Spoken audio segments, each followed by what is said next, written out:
entrevista com o deputado estadual Emídio de Souza, 2 vezes prefeito de Osasco já. Boa tarde, Emídio. Boa tarde. Como está o seu trabalho na frente parlamentar sobre a infraestrutura das escolas estaduais? A Simone, está bem, nós fizemos o lançamento da frente, foi muito representativa e é um trabalho legal porque o governo do estado há muitos anos que não vem investindo na manutenção das escolas. Isso resultou em prédios sem condições de uso, alguns interditados, como chegou a ser o Cinearte aqui em Osasco, e eu acho que é preciso investir. Nós estudamos o investimento em Osasco, o investimento nessa área de manutenção. Ele cai seguidamente desde 2014, né? Caiu de 1,7 bi em 2014 para 200 milhões agora em 2019. Então a cobrança é para que o orçamento do Estado seja mais adequado e para garantir escolas de melhor qualidade. O senhor pediu para que as pessoas não tenham medo de denunciar. O senhor já tem recebido denúncias? Tenho de pessoas que são professores, às vezes, ou até diretores, não querem se identificar, preferem fazer anonimamente.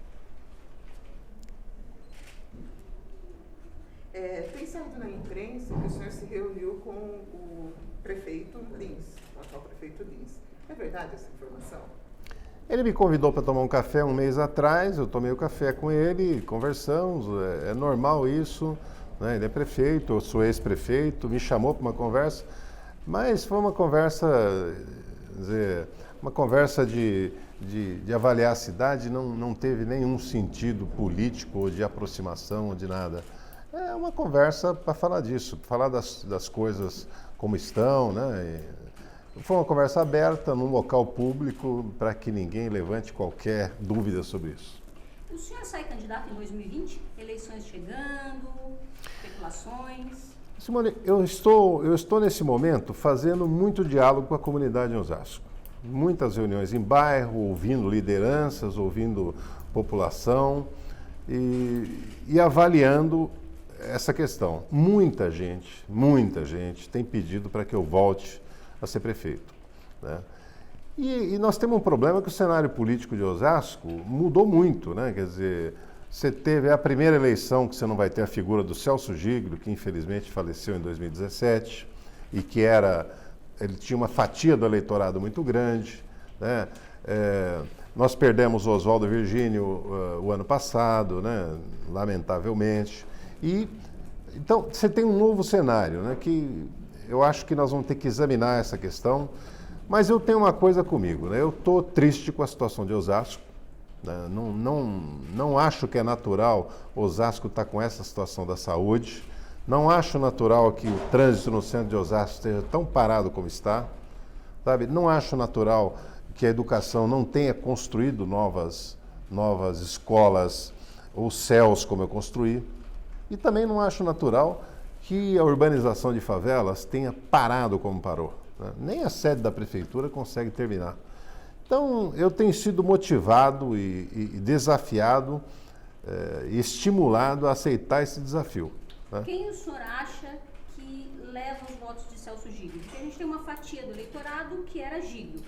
O senhor acha que o PSDB consegue puxar isso ou não? O Celso Giglio, ele não deixou um eleitorado, não deixou um sucessor claro, né?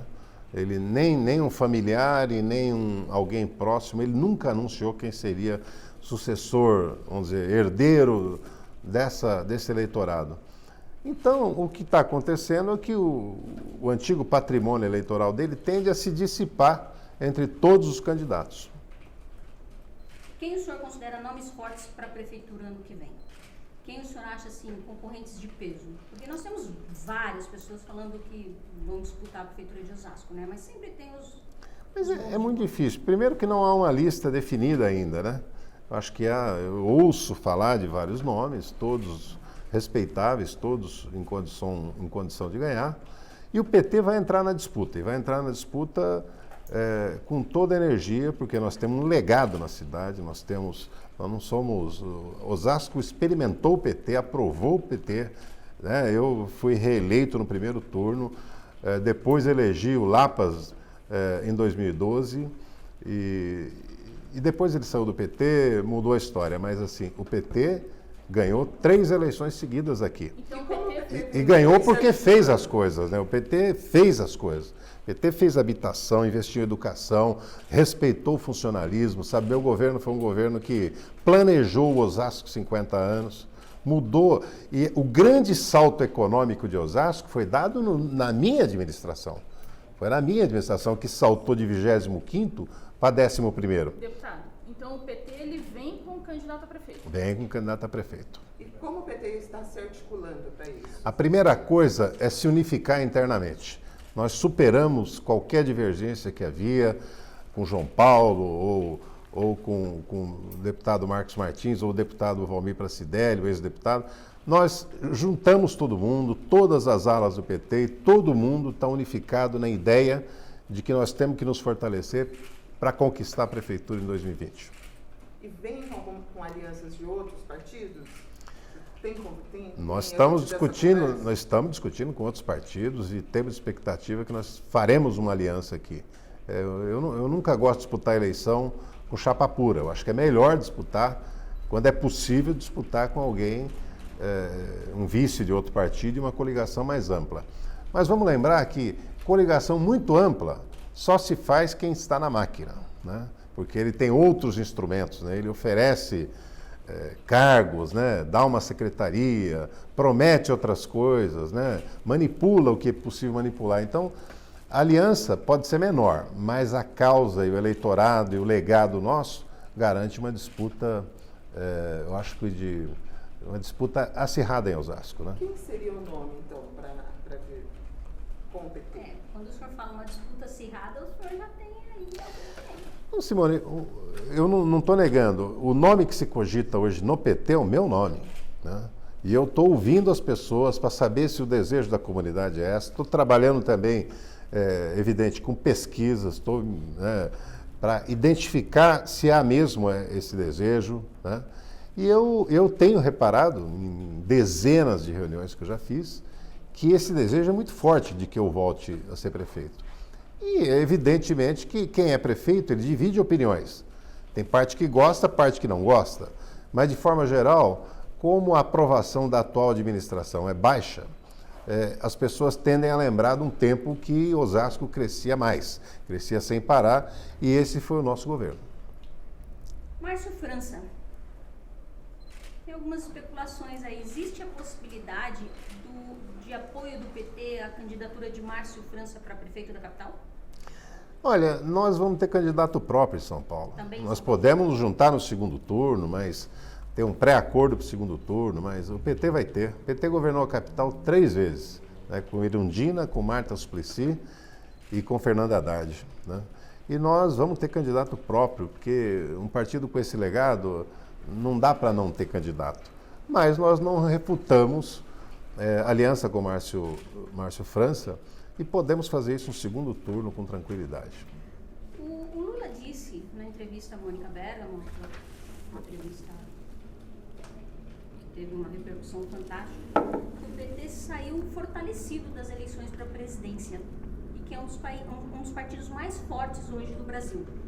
Como o senhor avalia isso? Mas é exatamente isso que aconteceu. Nós tínhamos, por exemplo, 57 deputados federais, elegemos 57 deputados federais.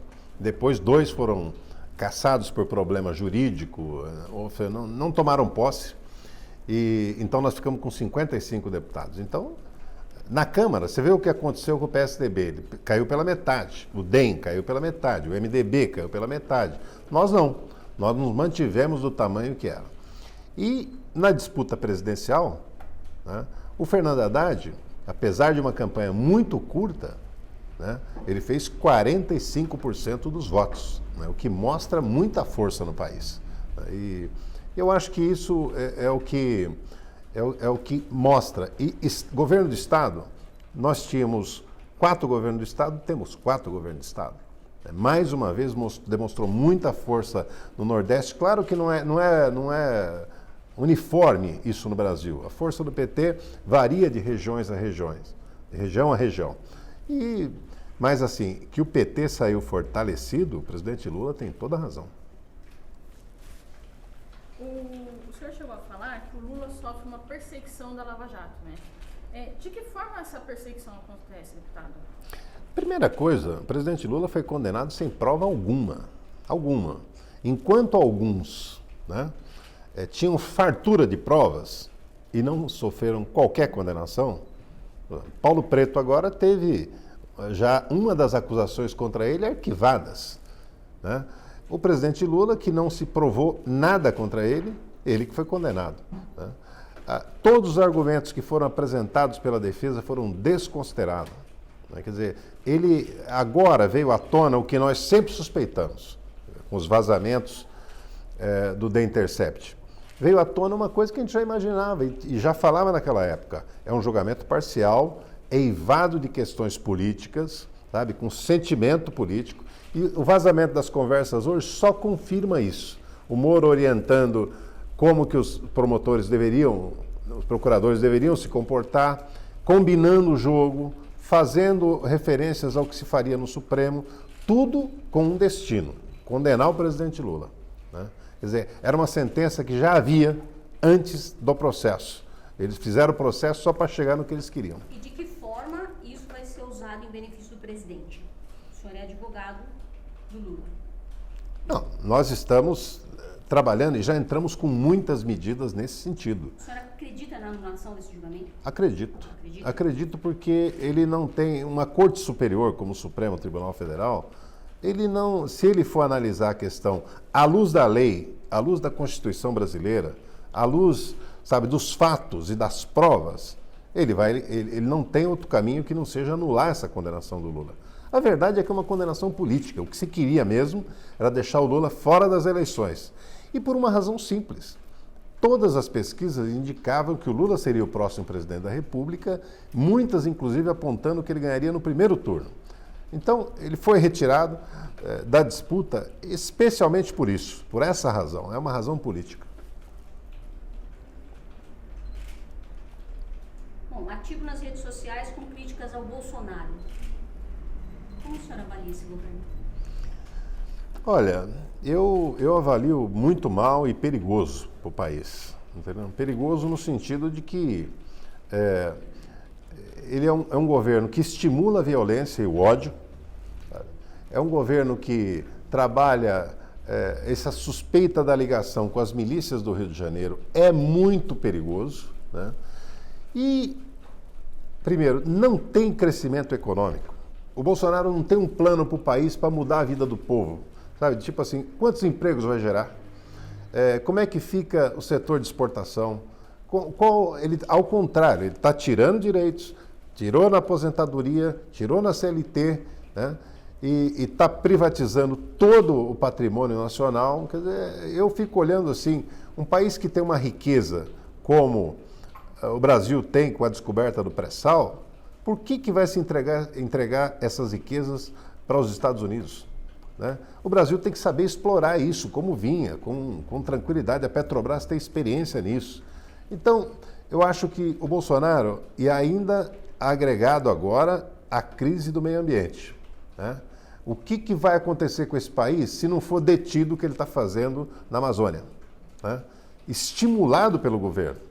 O nível de agressividade dele é insuportável. Um país precisa olhar para o presidente e se sentir confortável e confiante, mesmo que não tenha votado nele. Mas ele tem que ser uma figura impoluta, uma figura respeitosa, com os seus cidadãos, com os seus adversários e respeitoso também com o exterior, com o mundo exterior. O que acontece é que o Bolsonaro ele queimou todas essas pontes, né? O mundo hoje vê o Bolsonaro como uma piada.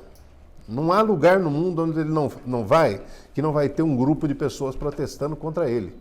Então, eu acho que e os dados da economia, a pobreza do povo aumentou, as dificuldades das pessoas aumentaram e vai paralisando programas. Já paralisou Minha Casa Minha Vida, já paralisou o PAC, né? Programas como o SAMU e Farmácia Popular não têm apoio mais nenhum, né? Então, o governo que ele vai tirando direitos, tirando programas, esvaziando o que havia de conquistas no país. O senhor acha que isso tende a fortalecer o PT para uma eleição presidencial? Porque, no fundo, o Bolsonaro Ele pegou uma fatia do público que estava entre Haddad e Bolsonaro e acabou indo para o Bolsonaro. Essa fatia de público pode voltar, vendo que esse governo, segundo... Se as eleições fossem hoje, as eleições presidenciais fossem hoje, e os candidatos fossem Bolsonaro e Haddad, o Haddad venceria as eleições. Porque o Bolsonaro vem caindo a aprovação dele dia após dia. Ainda ontem, eu tive acesso a uma nova pesquisa que o PT contratou, da Vox Populi, que mostra claramente a queda da aprovação no governo dele e da conduta pessoal dele, sabe? Nomear filho embaixador, destratar as pessoas, sabe? Cada hora é uma bobagem, parece que não tem postura de presidente, as pessoas estão envergonhadas disso. Então, eu acredito, o PT, nós não vivemos de quanto pior melhor, para nós era bom que o país gerasse emprego. Nós apresentamos agora um plano emergencial para a geração de empregos, né? Apresentamos ao país faz 2 semanas. Então nós vamos sugerir medidas que possam ser tomadas para enfrentar essa emergência que é o desemprego. O senhor acha que Bolsonaro termina o governo? Eu espero que ele não termine o Brasil, que ele não acabe o Brasil, entendeu? Porque me impressiona, meu temor é esperar 4 anos para ver o que vai ter acontecido com a Amazônia. Esperar 4 anos para ver a liquidação do patrimônio nacional, para ver cada vez mais ódio instalado na cidade, no país.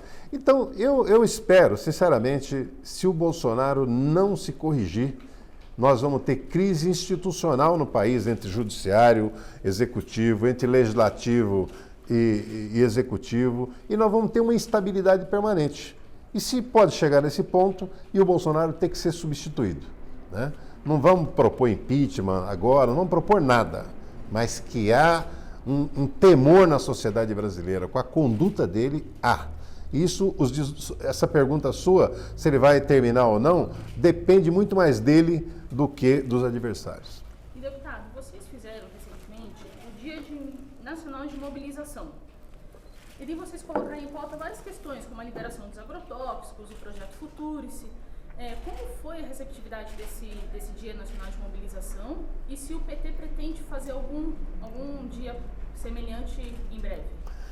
Foi uma grande mobilização, não foi uma grande, foram milhares de manifestações, algumas pequenas, outras grandes, mas para chamar a atenção da opinião pública sobre os problemas do país, sobre o desmonte da educação, desmonte de programas como o ProUni, né, o FIES, e também a posição do ministro da Educação, que é um ministro que é outra piada. É impressionante a capacidade de um ministro da Educação falar a quantidade de bobagens que esse ministro fala.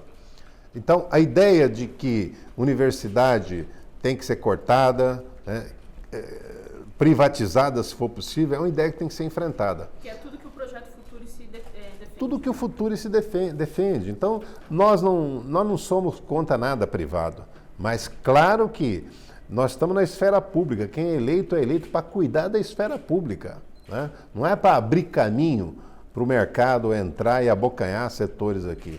Mesmo porque a população brasileira não tem dinheiro para comprar. Você imagina se não fosse o ProUni?